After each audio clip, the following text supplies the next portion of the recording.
নমস্কার।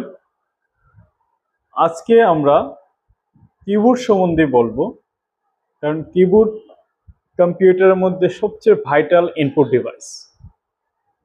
তো এটার মধ্যে দুইটা কোয়েশ্চেন বানানো হয়েছে। প্রথম কোয়েশ্চেনটা হচ্ছে যে what is the function of keys in keyboard. Next হচ্ছে how many types of keyboard, মানে কত ধরনের কিবোর্ড আছে এবং কিবোর্ডের মধ্যে কি কি ধরনের ফাংশন আছে। তাহলে আমরা চলো দেখি। Function of kiss, function of kiss এর মধ্যে প্রথমত আমরা caps lock pi. Caps lock, it is use to make the alphabets capital or small letter, when pressed on it gives capital alphabets and when it is off it gives small alphabets। তো আপনারা কিবোর্ডের মধ্যে এই যে কিবোর্ডটা আছে, কিবোর্ডের মধ্যে এখানে ক্যাপস লকটা পাবেন। এই জায়গাটাতে ক্যাপস লকটা পাবেন।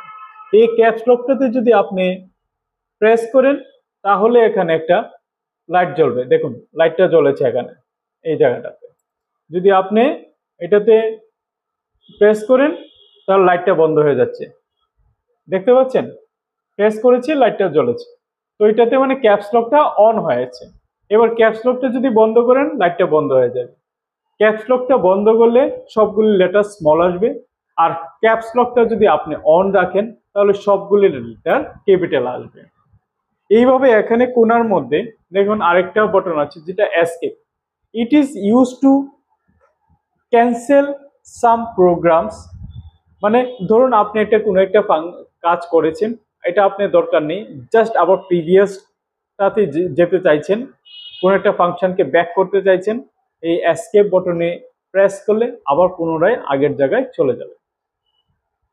নেক্সট আপনার কি আছে, নেক্সট শিফট কি। দেখুন এখানে একটা শিফট কি আছে, এখানে একটা শিফট কি আছে, ভালো করে দেখুন। এখানে একটা শিফট কি আছে, আরেকটা আছে এই সাইডে শিফট কিটা আছে, এই যে শিফট কিটা আছে, ঠিক আছে? তো দুইটা শিফট কি আছে দুই সাইডে। যখন আমাদের হাতের যে আমরা যখন টাইপিং করি, যখন লেফট সাইডে কোনো ক্যাপস লক লাগে তখন রাইট সাইডেরটা প্রেস করি শিফট, আর রাইট সাইডে যখন কোনো ক্যাপস লক লাগে তখন লেফট সাইডের শিফটটা আমরা ব্যবহার করি। অ্যাকচুয়ালি শিফটটা ব্যবহার করা হয় টাইপিংয়ে, যখন আমরা টাইপিং করি তখন এত সময় থাকে না, তো স্পিডটাকে মেনটেন করার জন্য আমরা রাইট লেফট শিফট ইউজ করে ক্যাপস লক আমরা তৈরি করি, তখন ক্যাপস লক ডাইরেক্ট আমরা প্রেস করি না, ঠিক আছে? তো নেক্সট কি আছে আমাদের, আমরা tab. It is use to give long space between two character or word. বলছে যদি দুইটা ক্যারেক্টার মাঝখানে যদি স্পেস থাকে তখন আপনি এই যে ট্যাবটা আছে এটা ইউজ করবেন। এখানে দেখুন এই ট্যাবটা যা আছে এটা ইউজ করবেন। ট্যাবটা করলে কি হয়, ওয়ার্ড দুইটার মাঝখানে একটা গ্যাপ তৈরি করে, অথবা দুইটা ক্যারেক্টারের মাঝখানে গ্যাপ তৈরি করে। তো ঠিক এরকম ভাবেই আপনি ট্যাব ইউজ করতে পারেন। আর স্পেস বার, এই যে বড় যে কিবোর্ডের সবচেয়ে বড় কিটা আছে, এই লম্বা হরাইজন্টাল কিটা আছে, এই হরাইজন্টাল কিটা ট্যাব কিটা এটা কি করে, এটাও স্পেস ক্রিয়েট করে, কিন্তু এটা ছোট্ট স্পেস ক্রিয়েট করে between two character or word, এটা জাস্ট স্পেস ইউজ করে। ব্যাক স্পেস, এখানে দেখবেন এটা আছে, এখানে একটা ব্যাক স্পেস আছে, এই যে দেখুন এখানে একটা ব্যাক স্পেস আছে। তো এই ব্যাক স্পেসটা কি করে, এটা কোনো কিছু যদি আপনি ইরেজ করতে চান কোনো লেখাকে, এটাতে আপনি ব্যাক স্পেস ইউজ করতে পারেন, ঠিক আছে? তো ব্যাক স্পেস এখানে আপনি ইট is use to remove character at the back of the cursor, যেখানে কার্সারটা একদম লাস্টে থাকে এন্ডে, ওইখান থেকে আপনি আস্তে আস্তে ব্যাক স্পেস ইউজ করে আপনি লেটারগুলিকে ডিলিট করতে পারেন অথবা রিমুভ করতে পারেন।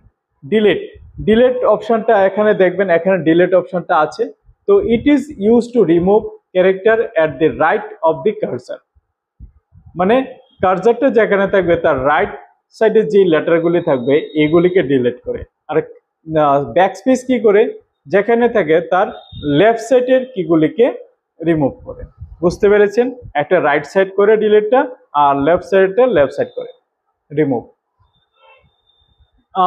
অ্যান্ড and কি করে and it is used to move the cursor at the end of the line। ধরুন আপনি লাইনের প্রথমে আছেন, আপনি জাম্প করে একদম লাইনটা শেষে নিয়ে যেতে চান, তখন এন্ড বাটন প্রেস করবেন, এখানে আছে এন্ড বাটনটা, এখানে আছে, এটাতে প্রেস করবেন, দেখবেন আপনি কি করবেন, একদম এন্ড অফ লাইনে চলে যাবেন। এইভাবে আপনি হোম কি, যেরকম আমরা এন্ড কি প্রেস করে লাস্টে চলে যাই, হোম কি প্রেস করে লাইনের প্রথমে আসতে পারবেন। তারপরে কি আছে, তারপরে আছে পেজ আপ। পেজ আপ কি হয়, পেজ আপ একদম উপরে আপনি চলে যেতে পারবেন এবং পেজ ডাউন একদম নিচে চলে যেতে পারবেন।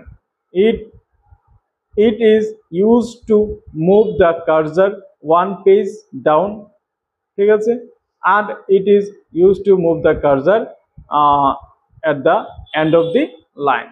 So it is used to move the cursor one page up, or it is used to move the cursor one page down, ঠিক আছে। তো এইভাবে আপনি কি করতে পারেন, আপনি এইভাবে কার্সার উপরে নিচে নিতে পারেন। তারপরে কি আছে, আপনি নাম লক দেখেন, এখানে একটা কি আছে, এই কিটা যদি আপনি প্রেস করেন, দেখেন লাইট একটা ছিল এখানে বন্ধ হয়ে গেছে, এই যে লাইটটা, আবার যখন এটাতে প্রেস করবেন দেখেন লাইটটা অন হয়ে গেছে। তো যদি লাইটটা অন থাকে, এই যে এখানের যে আলফাবেট গুলি আছে, আরে নিউমেরিক গুলি আছে, নাম্বার গুলি আছে, এগুলি কাজ করবে। যদি এটাকে আপনি বন্ধ করে দিন, তাহলে এই নিউমেরিক গুলি, এই বোর্ডগুলি আর কাজ করবে, মানে নাম্বার লক হয়ে গেছে। এটাকে নাম্বার লকটা অন থাকলে সবসময় এটা লাইটটা জ্বলবে এবং নাম্বার লক গুলি কাজ করবে। বুঝতে পেরেছেন? তো এইভাবে আমরা নাম্বার লক ইউজ করি। So it is use two lock and unlock the numeric pad. Arrows দেখুন, এরোস কি আছে, দেয়ার আর 4 এরোস কি। Left arrow, it is used to move the cursor one character left. Right arrow, it is used to move the cursor one character right. Up arrow, it is used to move the one line up. Down arrow key, it is used to move the one line down. And then Alt CTR, it is used to special purpose only. It is also used to create various shortcut keys. তো এই যে এরো কিটা আছে এখানে দেখুন, এই জায়গার মধ্যে এখানে আপ এরো, ডাউন এরো, লেফট এরো, রাইট এরো আছে।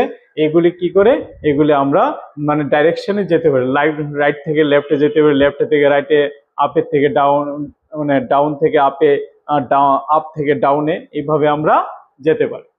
তো এটা হচ্ছে একটা কিবোর্ডের যে কি আছে, কিবোর্ডের মানে কি কি ফাংশন কি, এগুলি কি আছে, ফাংশন কি অফ দি কিবোর্ড।